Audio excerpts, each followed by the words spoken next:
Yeah, that was interesting. It recorded and it did not say it was set to record. It usually does. Okay.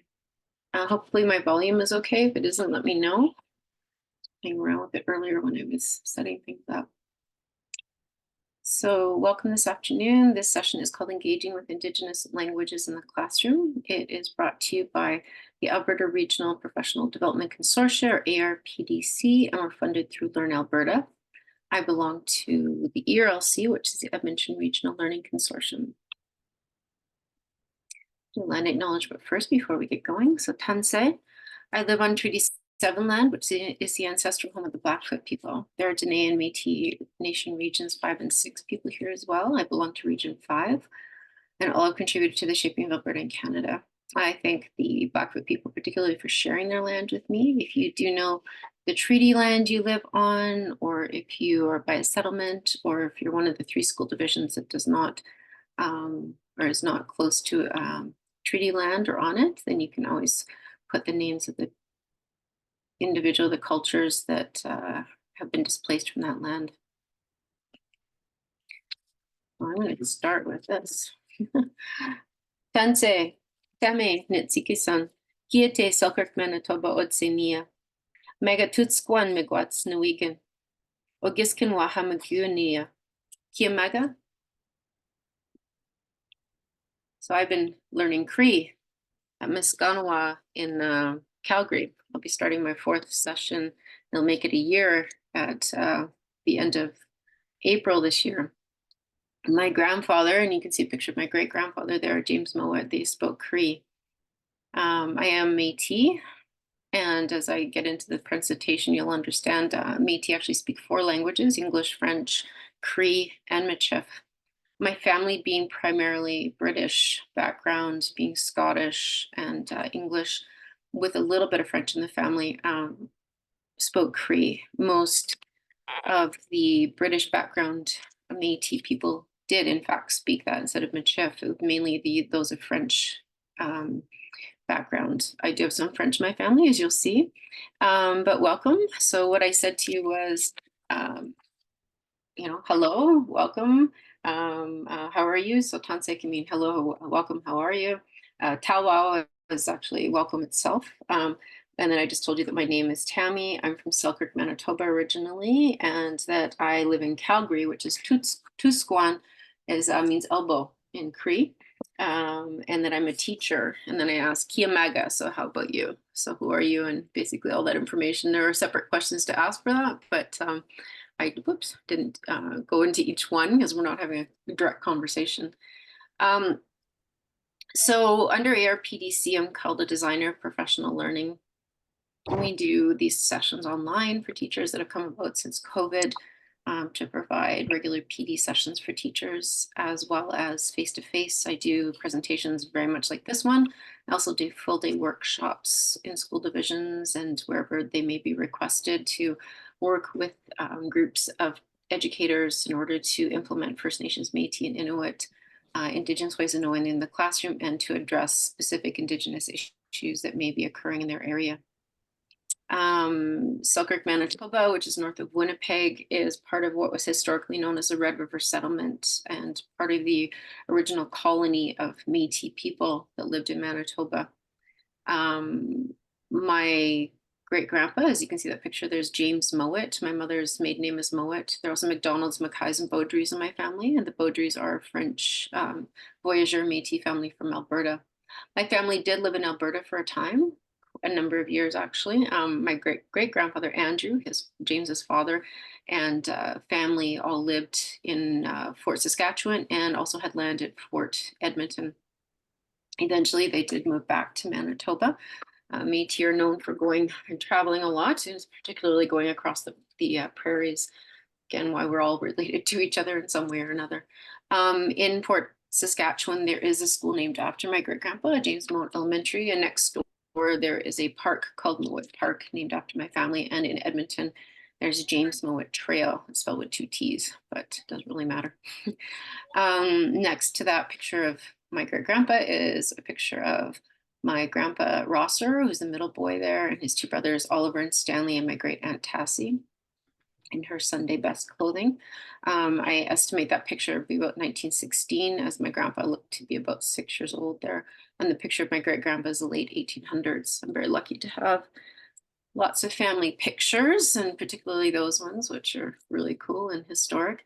My entire family is found in the Hudson's Bay archives. There's under script and also their service records for the Hudson Bay Company. And going back to, gosh, the first man who came over was John Fable, and he came from England actually, and he was one of the first of the English, because they recruited the Hudson Bay Company, first recruited in London, and he was from there, and he was a young man. I think he was in his late teens when he came to Canada and married a Swampy Cree woman named Titameg, which is translation in Swampy Cree means whitefish. There's a Tikameg, if you may know that, as well in around Red Earth Creek, where there's Kitaskinau Tribal Council, which I also worked for, to create a program for their outreach, which was grade 7 to 9. It involved the fall, winter, and spring seasons for all the curricular, the core subjects for all those grades. And it included land-based learning, which we're now moving to calling culture-based learning, as well as a Cree language, and indigenized it for their area and decolonized it as well from all of the information that was not needed or should not have been included in the curriculum in the first place. I have worked in education since I started teaching in 1988, so a while. And I've been in Calgary almost 30 years, but I still consider the Red River area to be my home. And if you ask most Indigenous peoples, where they feel at home, it would be probably where their family is from, originally the land that is there. And as well as me introducing myself that way, the two questions that we generally ask each other are, who are you and where are you from? So we want to know who are your people and where's your land? And so those are the two big questions. I started off with explaining this to you in Korean and telling you, because I think it's important to understand when I'm doing this presentation how deeply rooted, I would say, some of the trauma and pain of losing our languages has been for Indigenous peoples in Canada, and the effect of it, aside from removing people from their lands, which included my family as well, from their lands along the Red River.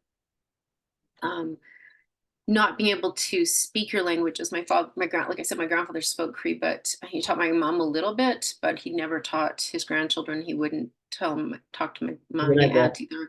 And there's lots of reasons for that, right? And because they were get into the whole of Métis history, but you had to make sure that people didn't know that you were Métis and passed for white, because otherwise, and I had somebody actually say this to me today when I volunteered a shower program, and this gentleman was talking to me, goes, well, it was a long time ago that these things were happening about being removed from land and such. And I said, actually, no, it's not that long ago.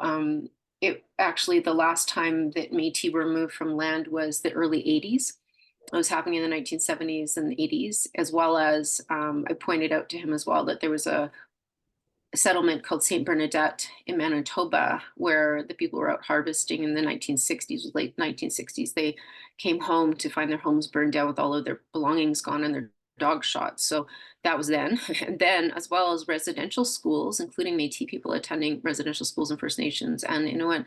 The last ones closed in the early 90s. And my children were born in 1991 and 1993. And so there were still residential schools occurring then. So just so that people have a context of, how long this has been going on in terms of, having to hide who you were and such. And so amazingly though now, right, with UNDRIP, especially through United Nations and the revitalization of Indigenous languages around the world, particularly really important. This has become a focus as well in Canada. A few years ago when this was instituted by the United Nations. And so all kinds of programs have existed, in the last about 5 years or so. One that I belong to is in Miscanawa in Calgary. And I've been lucky that not only are the courses provided for free, but also the textbooks and the dictionary and all kinds of things have been provided to us through this programming and funding that they've received. So it's quite amazing. And I can tell you that for myself, I'm never been so more grateful for something, to have that because as you'll see, it really connects us back to who we are as people. So, and I think anybody that's here and wanting to do that work and to help with this is amazing that you're here. Before I get into the meat of the presentation, though, I'm going to go through some of the ARPDC resources that are available for Métis, First Nations, and Inuit, just so that you know where they are. These are some really great resources that are already created by Alberta teachers for Alberta teachers. And so Empowering the Spirit is definitely one. And if you haven't ever been to this website, I imagine you, even if you haven't gone to it directly, you've somehow stumbled onto it through other things. It's quite a deep website. It's got lots of information on it. But yeah, so this is, and I always tell people that when I'm doing my research, I see it referenced across post-secondary programs, particularly education programs across the country. I've seen it referenced in the United States as well as through library services, particularly.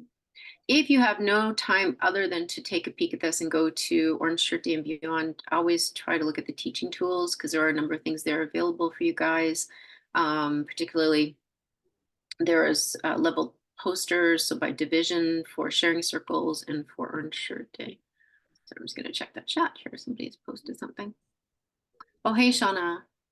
No, that's okay. No problem. Okay, I think she may have. I'm not sure if she left already. Let me see. Oh, sorry. Yeah, she did. Sorry. She had to leave. She sent me a message. She had to leave. So you can search by focus on here, which is really easy to do. So I'm going to go down to First Nations, Métis, and Inuit. And then it comes up with all the resources that are available. So you'll see things like Our Way is a Valid Way and Education Hours of Buffalo. I always point those out because I remember having those in my classroom when I was teaching or in my office, depending what I was doing. And then you can search by audience, by level, by type.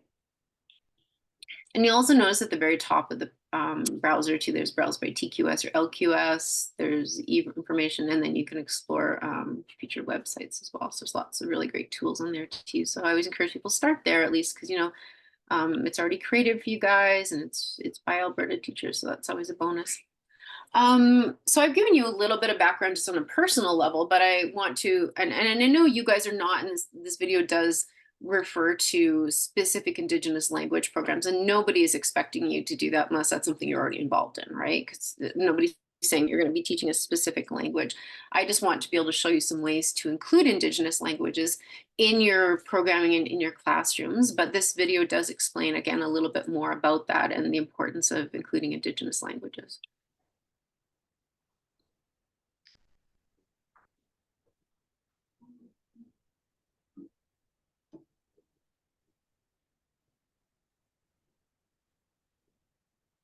Oh, sorry.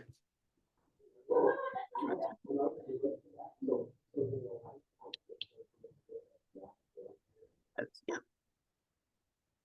Huh. I don't know. Let me try to go to YouTube. Maybe that'll make a difference. Yeah, it'll probably be too loud. It was working early this afternoon when I tried it. Maybe this works okay. Unfortunately, now I'm going to get some ads. Let's try this. It did say something about my YouTube player was having problems when I was working in Google Slides, so that could be the reason. I apologize here. We brought you here today to let you know that we made the decision to click up. Sorry. I think I got it. I got it figured out here. Fixed it. Hold on 1 second.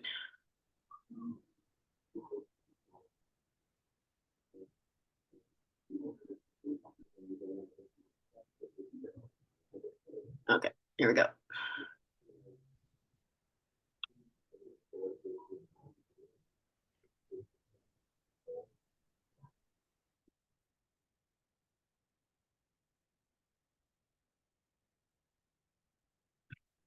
Let's get to school for a while. Oh my goodness.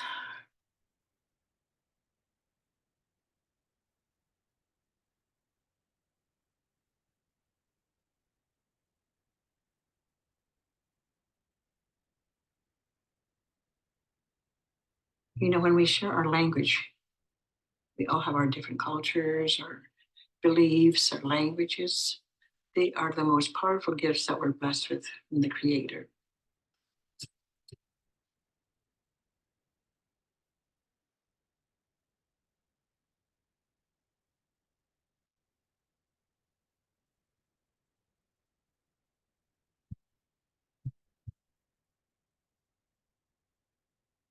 When we say a language, it's culture. In my tribe, without the language, the culture is lost. And sometimes there are some words or some phrases or expressions that are only understood or known by your group. So that gives you a sense of cohesiveness, belonging to a specific group. A lot of elders go as far as saying that the language itself has a spirit. Our relationship to land and language is really interconnected. So when you go out on the land to identify place names and landmarks, you begin to identify our ecology, our relationship to the plants, to the wildlife. It's really important for our children because right now, if the current trend continues, by about 2027, there will only be about 2% speaking Blackfoot. So we've got to do a dramatic turnaround. And in today's world, the young people, because of language being strict, it's hard to identify. I grew up in the wilderness. My mom and dad were both trappers. And we all spoke Cree, 100% Cree, until I was 6 years old when I was taken away to the Indian residential school. And eventually they would lose their language. And when they returned home after they completed school, they were just removed and sent back home. And you can imagine the alienation or the strangeness of meeting your mother or your father, but you can't talk to each other because neither of you speak each other's language. It's better today, far better now. A lot of young people are trying to learn their language. They should make an attempt to have some kind of language offerings for First Nations. It was, we developed program of studies where you pull kids out and they have Cree for maybe half an hour a day, maybe 3 times a week or whatever. Well, that model doesn't work. That's like after 30 years of it being, used, because it's not enough time. So now I think we're getting, the elders are saying we need immersion programs. We have to figure that piece out because that's the piece, I think, to maintain the culture. The curriculum's there. We just need the teachers and where do we do it. We're kind of thinking if we could start a language-based program for those students starting at grade 7 and have them moving through all the way. Right? To me, that's the next biggest step. We don't tackle that piece at some point long after we're gone, their language will be gone. Language is the whole culture for us, and it connects with the land, the nature, teaches us, and our fathers, grandfathers, and I think language is, the key point for culture.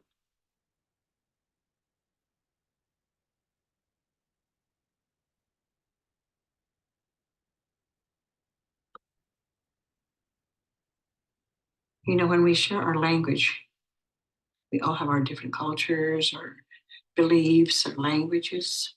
They are the most powerful gifts that we're blessed with from the Creator.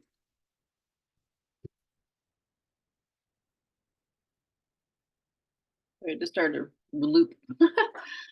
So I think especially, those quotes are really important to understand when you take away language from any culture, from people, there's a disconnection. And I think the way that I can maybe equate this for people here, perhaps to understand is, 'cause many people I know are immigrants or product of immigration to Canada, no matter how long ago it was. But I know that growing up in Winnipeg, or going to school in Winnipeg anyways, most of my friends, especially downtown, because I live downtown and then in the North End, and a good majority of them were from other places, Ukraine, Poland, Greece, Portugal, Italy. And so a lot of these kids that I knew, there were conflicts with their families when I was young. So we're talking like the 1970s into the 80s. And a lot of that had to do with a loss of language. And what I mean by that is that there's certain things in each language that cannot be conveyed when they're translated. There's certain things in each language that cannot be conveyed when one is speaking English or French and the other is speaking their native language. And so in Canada, when the language were taken away, particularly to go to residential schools, as they were saying in that video, it created a whole lot of destruction amongst families. This is something else I was pointing out to this person today. Um, the damage done when you cannot communicate with your children and your grandchildren is insurmountable in this case. And then couple that with the traumas and things like that that have gone on. So one thing as educators, I think that can be done is really starting to do some of these things. So this is why I wanted to say, why is it important, right, to engage with Indigenous languages? Like, why are you here and why are we learning about this? Well, as I say, for Indigenous peoples, this links us to our cultures, right? This is something that colonization tried to erase. And I know with myself being Métis, I've often had this question, and I've even had some strange dreams lately about people questioning about these things. Maybe I'm working through it in my brain, and particularly because I don't look Indigenous. As people, I had a lady say that to me the other day when I told her I was Métis, I was volunteering somewhere. She goes, "You don't look it," and I said, "Actually, I do," because I'm thinking to myself, "What does Métis look like?"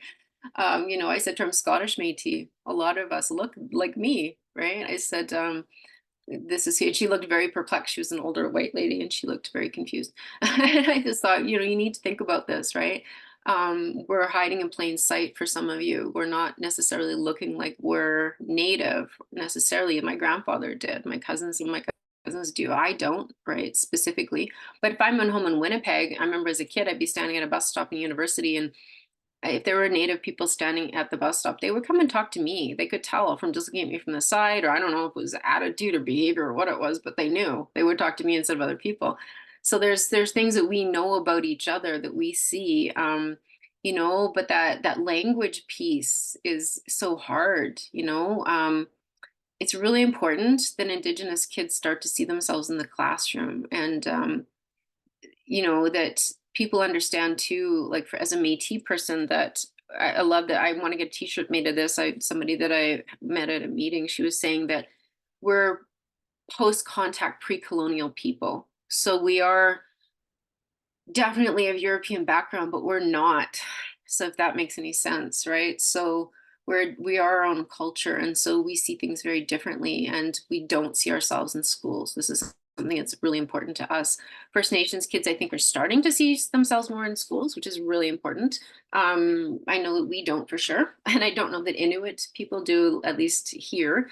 I'm not going to focus on the Inuit right now just because there aren't as many in our schools. I'm really going to look at the Cree language, the Blackfoot, Dene, and Michif, right? Because those will be the main ones that are around here.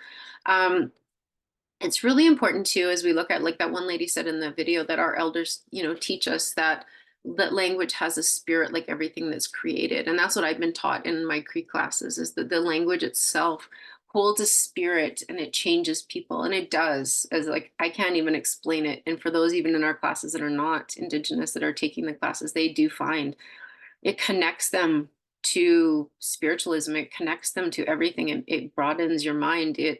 I can't even explain the change in most of the people that are there, and just the point of view that changes your mind and the way that you think. It changes that perspective, that Western perspective that you may have still, even for myself, right? It just starts to really pull that away from you just even more. So it's really interesting, right? It's really important to understand too that there's so much that cannot be translated from Indigenous languages into English or French. So much is lost. That's why it's so important to me to learn the language too, so that when I pray in this language or I speak to somebody who speaks Cree, that we understand each other. There's things I can't convey in English, or they cannot as well.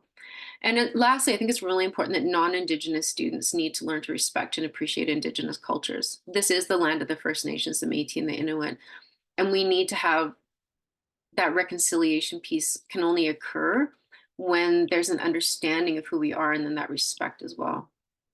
So ways to include Indigenous languages, right? Lots of different ways that you can do this. And probably some of you are already attempting this if you're here. But, books and videos, obviously, displaying and using vocabulary in your classroom. I was in a classroom in Tabor, maybe it was almost a month ago now, doing a presentation, and it was a whole day thing that for their educators there was a PD day. And it was amazing. This classroom was amazing. She had displays of all kinds of Indigenous stuff. It was all Blackfoot stuff because it's in the South, right? They're on Blackfoot territory, and she had language up. And so I was even learning some Blackfoot words. It was really cool. It was just an amazing classroom. She had all this kinds of stuff up, and you could tell the kids were learning this vocabulary, some verbs about doing things, counting, all that kind of really cool stuff. And I would say the class was, I think it was probably around grade 5, right, from looking at it.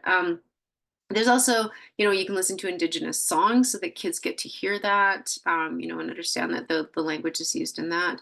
There's apps for pronunciation and dialects. And I always tell people, if you're afraid, if there's books, and because a lot of these books are on YouTube as well that you can use instead of having to read them yourself.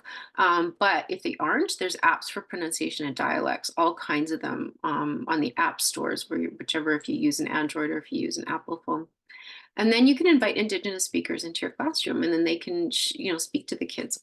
I want to first point out, if you don't know, because I don't know who else is in here right now. I know some people have had to scoot for doing different things. I know I recognize some names. Sorry if this is redundant, but using Indigenous language, like for instance, Strong Nations has a specific search engine for languages. So I already got it on Indigenous languages.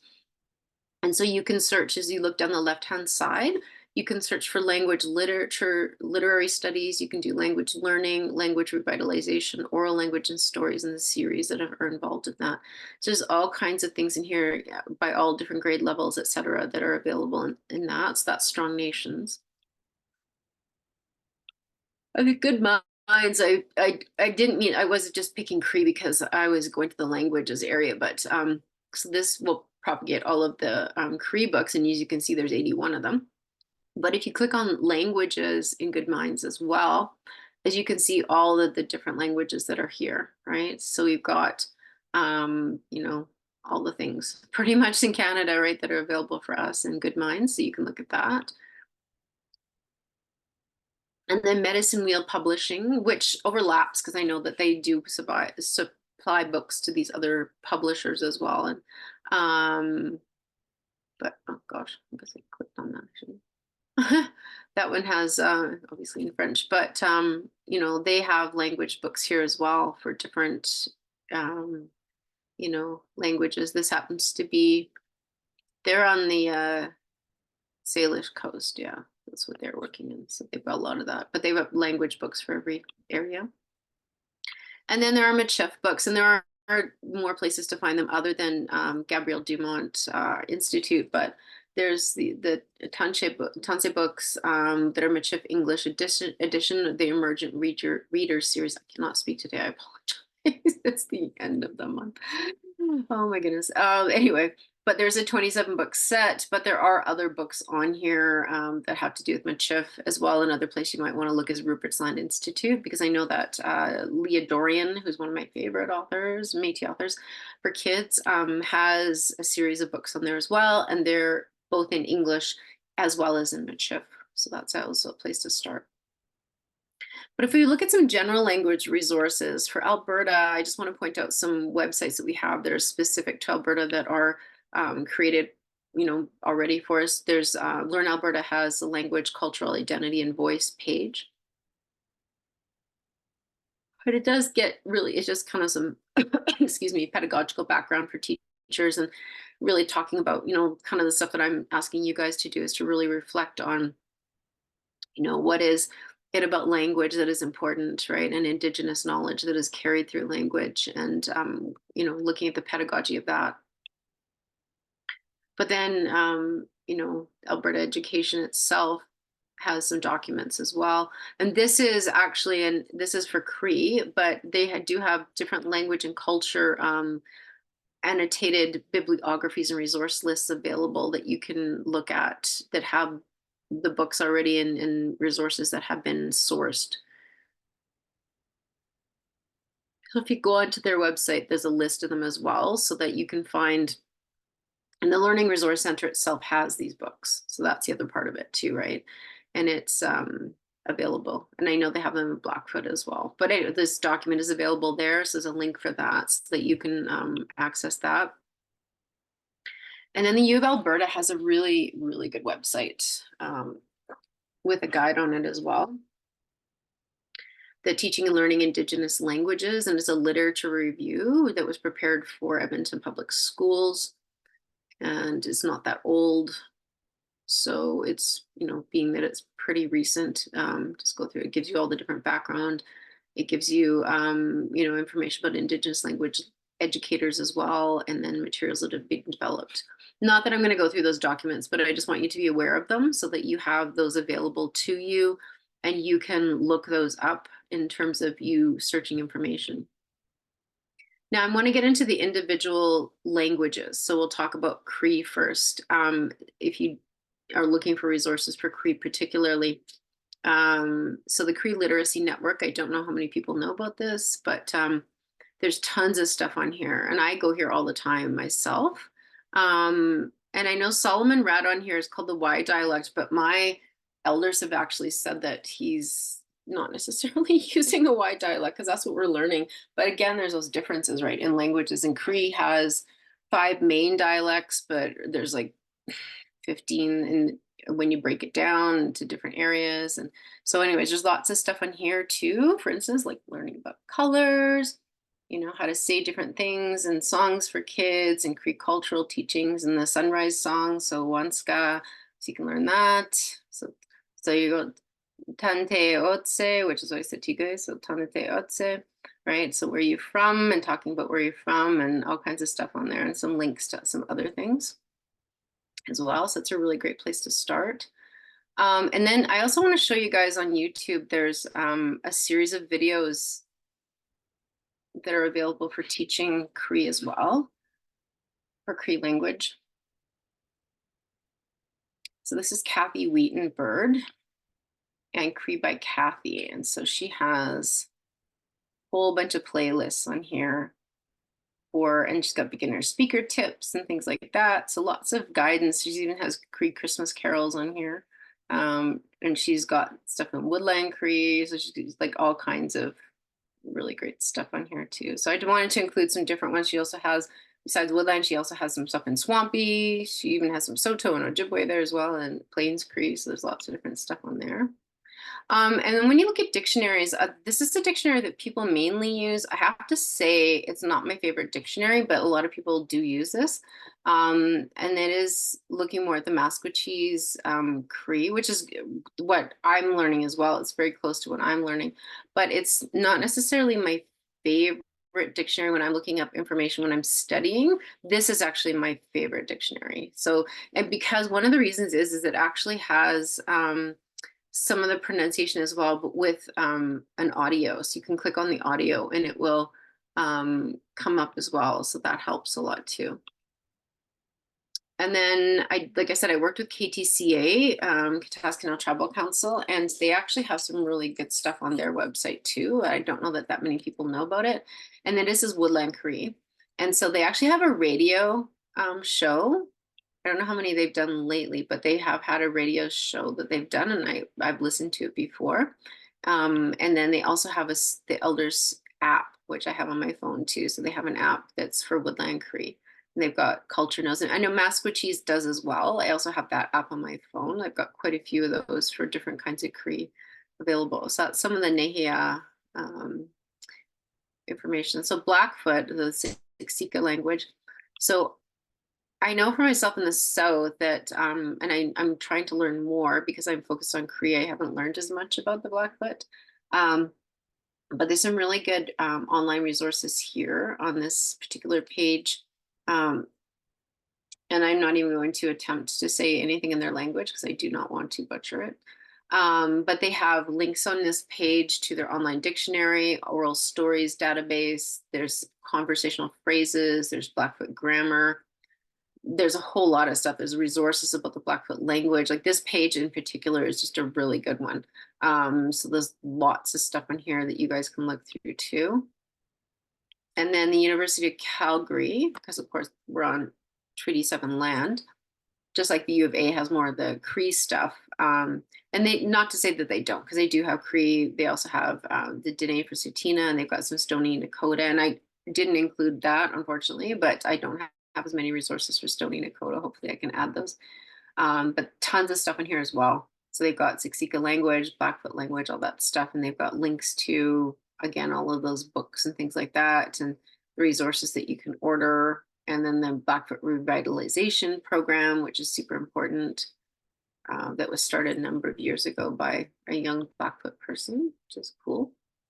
And then there's Four Directions Teachings that has lots of stuff about the Blackfoot Confederacy as well, people there. So there's tons of stuff there that you can look at. That's mostly general stuff, but there are things on here particularly that are specific to Blackfoot language. There's a Blackfoot language curriculum for junior grades, middle grades, and for senior grades too. And then I thought that this would be a good thing to look at. So this is Simon Fraser University, and this is the researchers have been reviving the Blackfoot language, and the Blackfoot language is endangered. Misconnewa also offers Blackfoot language classes, but honestly, they're not even full a lot of the time, unfortunately, and I don't know the reason for that. We've talked about it in our class for Cree. That Cree, there's a waiting list for people to get in. So it's a real difference, and particularly because in this province, like you saw in that video, they say only 2% of people are estimated to be speaking Blackfoot now. So it's kind of scary that they need to be doing this. So Simon Fraser did create a new online resource, and so this is information about that. And then I guess the computer science students also built Blackfoot chat bots, which is really cool, and that was funded through the government.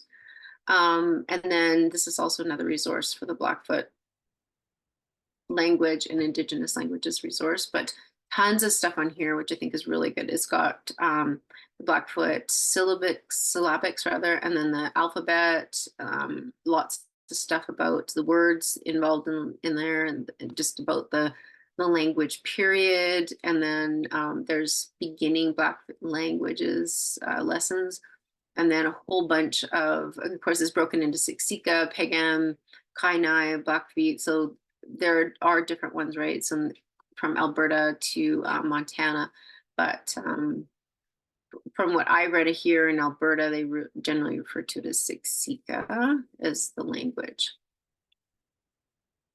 And if we look at Dene, so I know that there are people in the north as well, right? That and I have a friend who's from Fort Chip originally, and she's actually Dene and Cree. A lot of people are, I guess, because of that area. But there's more information here about the Dene language, and I have to be honest, I don't know a lot about it, but there's a whole list of different resources there that you can get. But then I did find these particular documents in PDF, which are really good. So here's like the South Slavey Topical Dictionary.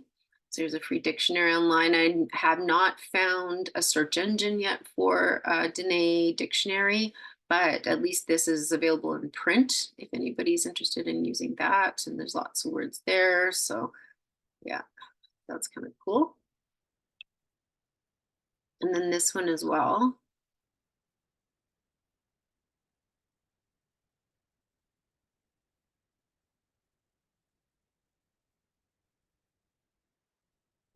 Well, to propagate.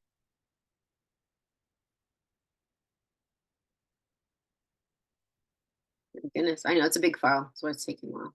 Sorry. It's taking taking a lot less time than I did this afternoon, because oh my goodness.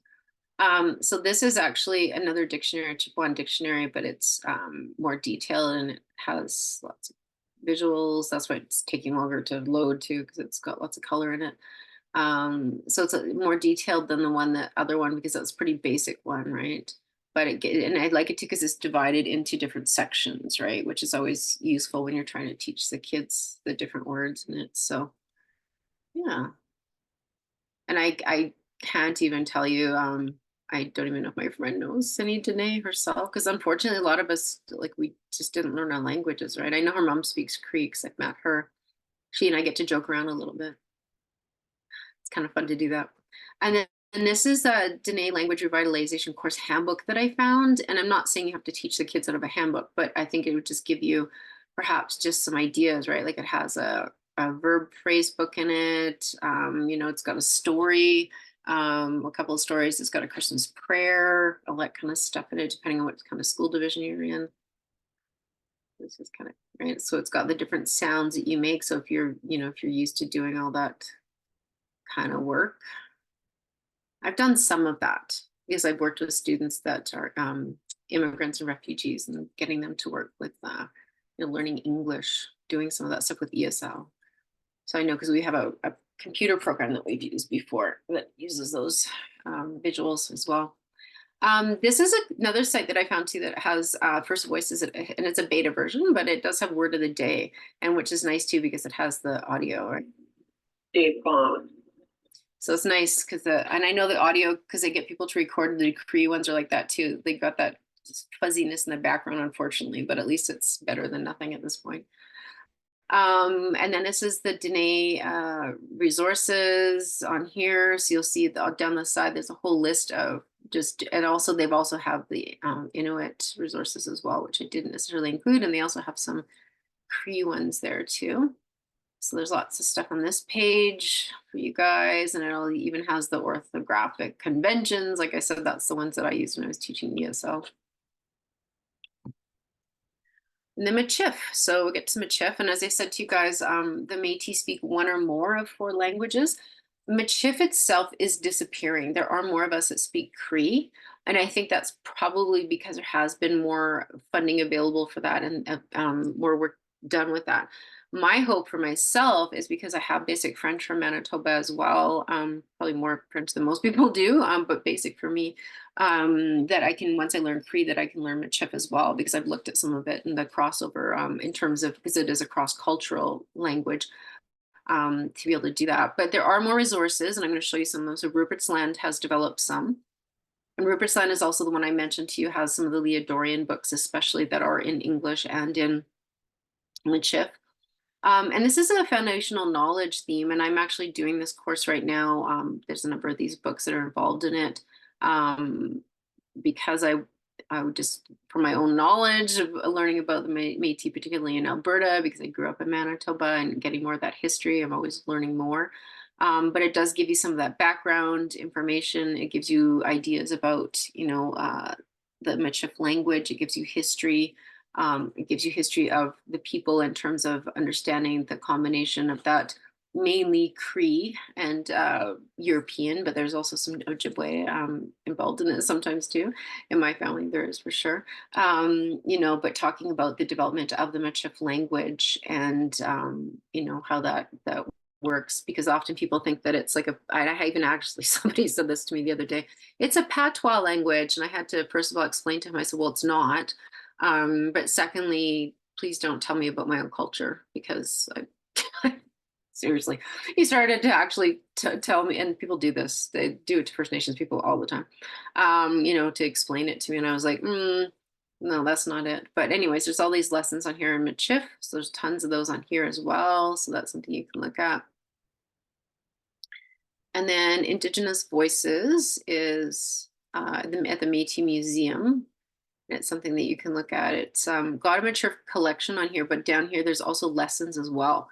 So this is really cool. And it does link you back to the Gabrielle Dumont Institute as well too for some of their information. And there's Michif lessons with Rose Moran, and then there's also and I can't even, because I don't speak Michif, I don't know some of these words. I think they're spelled out more phonetically, like they would be in Cree anyway, but I will learn some more of this as I go. But Andrea Menard is on here as well. And then there's one Speak Michif in the office, and then learn Michif by listening. So there's some greetings and things like that. These are things I'm going to use once I'm more fluent in Cree. You know, and there's interviews as well with different people and workshops. Like, as you can see, there's tons of stuff on here. So much stuff, right? And interesting, Michif French interviews in St. Laurent. My aunt lives in St. Laurent. She's lived there for a number of years.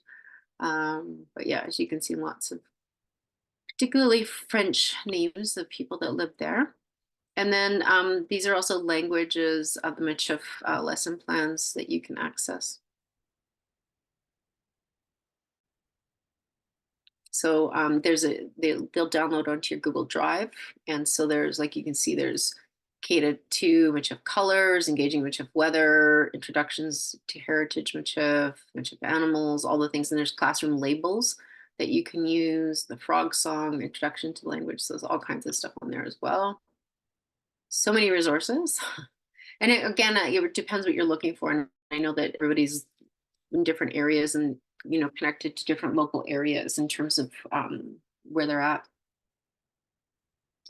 Now, this is a whole page of just general resources about Indigenous languages. So this is not specific to a particular language, but again, this is U of Alberta. U of Alberta has a really great site for First Nations, Métis, and Inuit teacher resources, period. They're really good at curating these. I'm sorry if it's taking a long time. There we go. As you can see, so they've got tons of stuff on here, resources, period, but lots of stuff for language, as you can see, right? And they do link back to things like Empowering the Spirit, or like for Education is Our Buffalo and that sort of thing, but just tons and tons and tons of resources so that you guys have that. And then this is important too, supporting Indigenous language revitalization. This is an entire website that's dedicated to this. Right. And this is really important too. I love this quote. Everybody is equipped to learn their language because the language is in our DNA. It's a soul memory. It's in everything we do. And whether you believe in spiritualism or not, I practice Cree spirituality.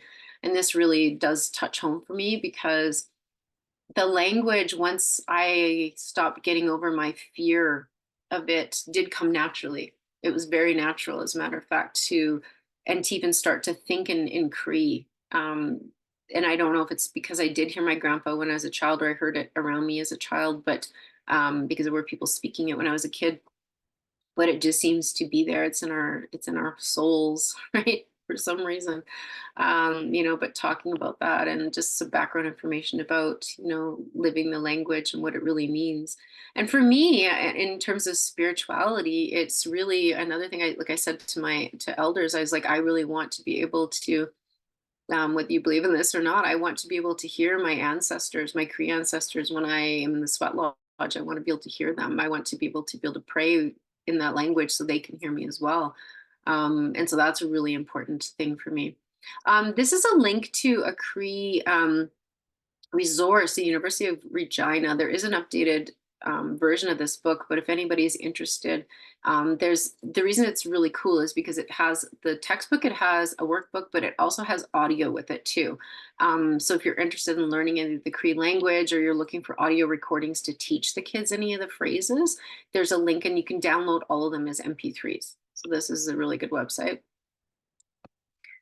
And I only have time for a couple more to show you, and then we'll go, because I like to leave some time at the end if anybody has any questions.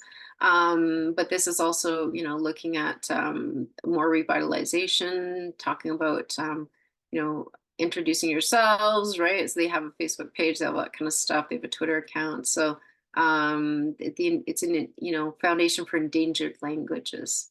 And they've got an initiatives database. They have all kinds of stuff on there too.